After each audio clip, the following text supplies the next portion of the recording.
ষষ্ঠ শ্রেণীর অনুসরণী 2.2-এর আরও একটি পর্ব শুরু করতে যাচ্ছি। গত পর্ব পর্যন্ত আমরা একের যে প্রশ্নগুলো ছিল ঝ পর্যন্ত সমাধান করেছি। আজকে 2 নং থেকে আমরা সমাধান শুরু করে দেব। তো 2 নংয়ে কী বলছে? সাধারণ ভগ্নাংশ ও দশমিক ভগ্নাংশে প্রকাশ করা। আমরা জানি যে ভগ্নাংশ 2 প্রকার হয়। একটা সাধারণ ভগ্নাংশ কীরকম? এই যে 4/3 এটা একটা ভগ্নাংশ, সাধারণ ভগ্নাংশ। 15/7 এটা একটা সাধারণ ভগ্নাংশ। দশমিক ভগ্নাংশ কীরকম? দশমিক ভগ্নাংশ হলে যে এখানে 2.5 আছে না, 2.5 এটা একটা দশমিক ভগ্নাংশ। ওকে, তো আমরা কি করব? সাধারণ ভগ্নাংশ এবং দশমিক ভগ্নাংশে প্রকাশ করব। আচ্ছা, তো ক নম্বর প্রশ্নে কি আছে? ক নম্বর প্রশ্ন আছে 45%। তো এই 45%কে বলছে সাধারণ ভগ্নাংশ এবং দশমিক ভগ্নাংশে প্রকাশ করতে। তো আমরা প্রথমে 45% লিখে নিব। ক নম্বরে ছিল হচ্ছে 45%। আমরা প্রথম পর্বে জেনে আসছিলাম যে পার্সেন্ট যেটা শতকরা চিহ্ন, এটার মানে হলো 100/1। অর্থাৎ আমি 100/1-এর জন্য কী লিখতে পারি? এই শতকরা চিহ্নটা লিখতে পারি। আবার এই শতকরা চিহ্নের জন্য কী লিখতে পারি? 100/1 লিখতে পারি, তাই না? তাহলে এখানে 45, আর এই যে এখানে শতকরা চিহ্ন আছে এটার জন্য আমি কী লিখতে পারি? 100/1 লিখতে পারি। ওকে, তাহলে এবার কি করব? 45 এবং 1 আমি গুণ করে দেব। তাহলে 45 একে 45, আর নিচে আসে হচ্ছে আমার কত? 100। এবার আমি কি করতে পারি? এখানে এটা যেহেতু একটা ভগ্নাংশ হয়ে গেছে, আমার অলরেডি একটা ভগ্নাংশ, সাধারণ ভগ্নাংশ হয়ে গেছে, তা আমি এটাকে আর একটু লঘিষ্ঠ আকার নিয়ে আসতে পারি। লঘিষ্ঠ আকার কীরকম? 100/45 এটা একটু বড় সাইজে, সংখ্যায়ও বড়। আমরা এটাকে ভাগ করে গুণ করে একটু ছোট সংখ্যায় নিয়ে আসবো। তো এখানে 45 আছে, এখানে আছে 100। আমি উভয়টাকেই, এই উভয় সংখ্যাকে আমি কি করতে পারি? 5 দ্বারা ভাগ করতে পারি। 45কে 5 দ্বারা ভাগ করলে কত হয়? 9। 100কে 5 দ্বারা ভাগ করলে কত হয়? 20। 5×20 100, 5×9 45। তো আমার লবে কত রইল? 9, হরে হচ্ছে কত? 20। 20/9। তো এটা হইল আমার কি? এটা হইল আমার সাধারণ ভগ্নাংশ, তাই না? এটা কি সাধারণ ভগ্নাংশ।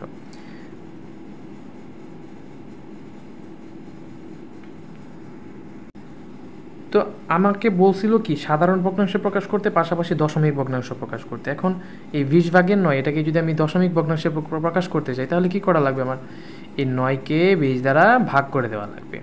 তো ভাগটা তো নিশ্চয়ই পারেন সবাই। আমি 20 দ্বারা কি করব? 9কে ভাগ করে দেবে। এখন দেখেন 9 ছোট সংখ্যা, 20 হচ্ছে বড় সংখ্যা। আমার ভাজ্যটা হচ্ছে কি ছোট, ভাজকটা বড়। তো যেহেতু ছোট, এই কারণে আমি কী করব? 20 দ্বারা তো 9-এর মধ্যে ভাগ যাচ্ছে না, কী করব? একটা দশমিক নিয়ে এখানে একটা শূন্য দিয়ে দিব। হ্যাঁ, তো এবার আসুন ভাগ করি। তো 20 দিয়ে এবার 90-এর মধ্যে ভাগ যাবে কতবার? 4 বার। 4×20 80। এখানে কত হবে? বিয়োগফল 10। তো 10-এর মধ্যে তো 20 দ্বারা ভাগ যাবে না, তো এখানে যে একটা দশমিক নিয়েছিলাম ওইটার জন্য আমি কী করতে পারি? আর একটা শূন্য এখানে লিখতে পারি। তো এবার 20 দিয়ে আমি 100কে যদি ভাগ করি, তখন আসে কত? 5। 5×20 100। ওকে, তো এখানে কত হইল? 0.45। অর্থাৎ এই যেখানে 20 দ্বারা যখন 9কে ভাগ করি, এটা হচ্ছে কি আপনারা সাইড নোটে করে নেবেন। এই অংশটুকু এখানে দেখাইতে হবে না, আমি এটা এখানে করে নিলাম আমি আমার সুবিধার জন্য। এটা আপনারা অন্য কোথাও সাইড নোটে করে নেবেন। তো এখানে 20/9 এটার জন্য আমি কি লিখতে পারি? এই যে এখানে যেটা ভাগ করে পাইলাম 0.45। ওকে, তো এটা হচ্ছে আমার কি ভগ্নাংশ? দশমিক ভগ্নাংশ। ওকে, তার আগে পাইলাম আমরা একটা সাধারণ ভগ্নাংশ, এবার পাইলাম কি? দশমিক ভগ্নাংশ। তাহলে এটার জন্য উত্তর দুইটা হবে, একটা হবে 20/9 আর একটা হচ্ছে 0.45। তো খ নাম্বারে আছে 12/2-1%। এটাকে আমার কি করতে হবে? সাধারণ ভগ্নাংশ ও দশমিক ভগ্নাংশে প্রকাশ করা লাগবে। যেহেতু এটা একটা মিশ্র ভগ্নাংশ, আমরা এটাকে অপকৃত ভগ্নাংশে নিয়ে যাব। প্রথমে অপকৃত ভগ্নাংশে নেওয়ার জন্য কি করব? এখানে লবে হরে 2 আছে, 2টা রেখে দেব। এই 2 12-র সাথে গুণ করব। 12 দ্বিগুণে 24 এখানে যে আছে তাকে গুণ করে দেব। 12 দ্বিগুণে 24, আর সরি এখানে যে থাকে তাকে যোগ করে দেব। তো 12 দ্বিগুণে 24 আর 1 25।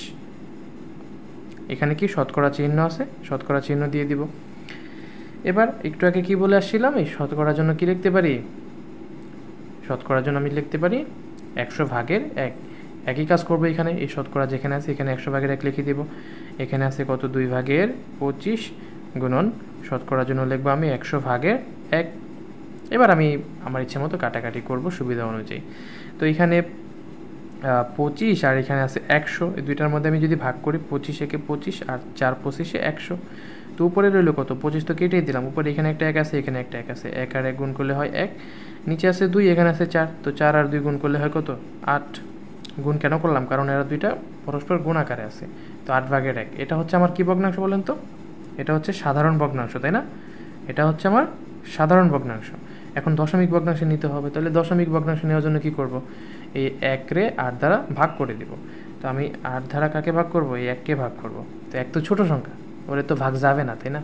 তাহলে কি করা লাগবে, একটা এখানে দশমিক নিয়ে এখানে একটা শূন্য বসায় দিতে হবে। তো এবার 10কে যদি আমি 8 দ্বারা ভাগ করি তখন হয় কি 1, কারণ 8 একে 8 একবারেই যাবে। তারপরে এখানে 10 থেকে যদি 8 বিয়োগ করে দিই তখন হয় কত 2। তো 2 এর মধ্যে তো এবার 8 দ্বারা ভাগ যাবে না, কারণ 2 তো ছোটো সংখ্যা। তাহলে যেটা করতে হবে, এই দশমিকের জন্য এখানে আরেকটা শূন্য দেওয়া লাগবে। কত হইলো এবার 20। এবার 20-এর মধ্যে ভাগ যাবে 8 দ্বারা, কতবার যাবে 2 বার, কারণ 8 দ্বিগুণে 16 হয়। বিয়োগ করলে হয় কত, 20 থেকে 16 বিয়োগ করলে হয় 4। তো 4-এর মধ্যে কি ভাগ যাবে, যাবে না। তো এই যে দশমিক একটা নিছিলাম না, ওইটার জন্য একটা শূন্য দিয়ে দিব। এবার কত হয় 40। তো 40কে 5 বার 5 8-এ কত হয় 40 হয়, ঠিক আছে। তাহলে রেজাল্টটা কত হইলো, এখানে 0.125। তো আমি এটাকে দশমিকটাকে স্পষ্ট করার জন্য একটা শূন্য দিয়ে দিই, 0.125। তো আমি কি করবো না, এটা এখানে লিখবো না, এটা হচ্ছে গিয়ে সাইড নোট অন্য কোথাও করে নেব এটা। তো অর্থাৎ 8 দ্বারা 1কে যখন আমি ভাগ করি তখন কত আসে 0.125। তো এটাই হবে আমার উত্তর, 0.125। তো আর এটা হচ্ছে গিয়ে কী ধরনের ভগ্নাংশ, এটা হচ্ছে আমার দশমিক ভগ্নাংশ।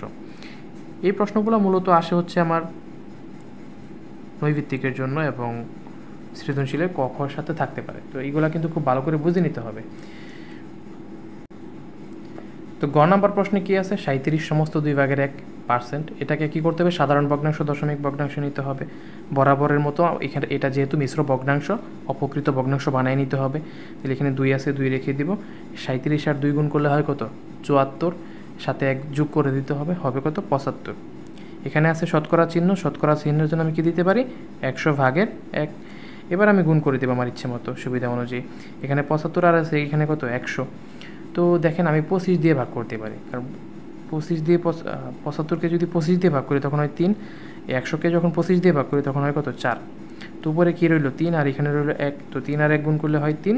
এখানে লবে রইলো হচ্ছে কত, সরি হরে রইলো 2 আর হচ্ছে গিয়ে 4। তো 4 দুগুণে কত 8। তাহলে এই 8/3 হচ্ছে আমার সাধারণ ভগ্নাংশ।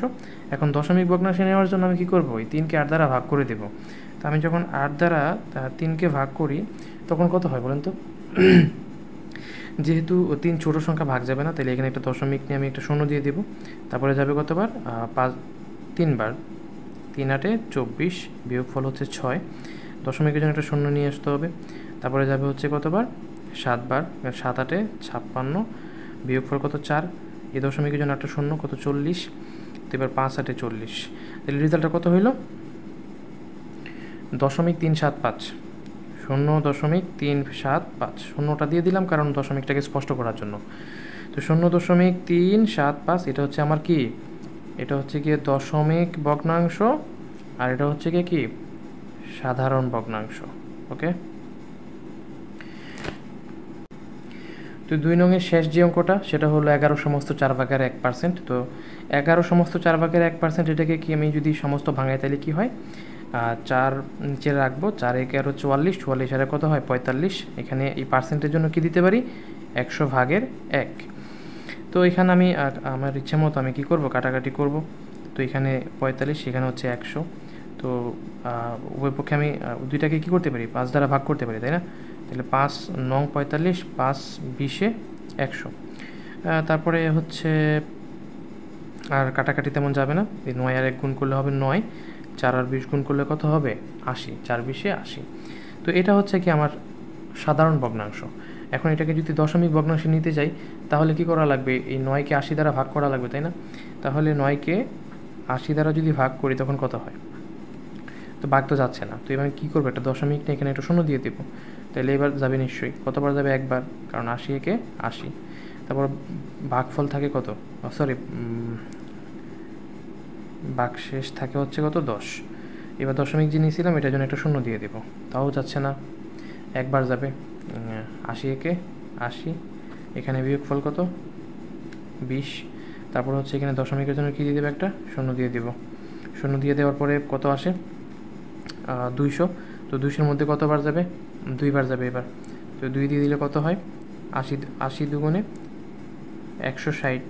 এবার বিয়োগফলটা কত হবে, 40। এই দশমিকের জন্য আরেকটা শূন্য দিয়ে দিব, তখন হইল কত, 800, সরি 400। তো এই 400-র মধ্যে কতবার যাবে 80 দ্বারা, 5বার যাবে, 5বার, কারণ 5 80-তে হয় আমার কত, 400। ওকে, তাহলে এখানে রেজাল্টটা কত আসলো, 0.1125। আমি এটাকে লিখবো 0.1125। তো এটা হচ্ছে আমার কি ভগ্নাংশ, এটা হচ্ছে কি দশমিক ভগ্নাংশ, আর এটা হচ্ছে আমার সাধারণ ভগ্নাংশ। তো ধন্যবাদ সবাইকে, আমরা পরবর্তী পর্বে বাকি অঙ্কগুলো সমাধান করবো ইনশাআল্লাহ।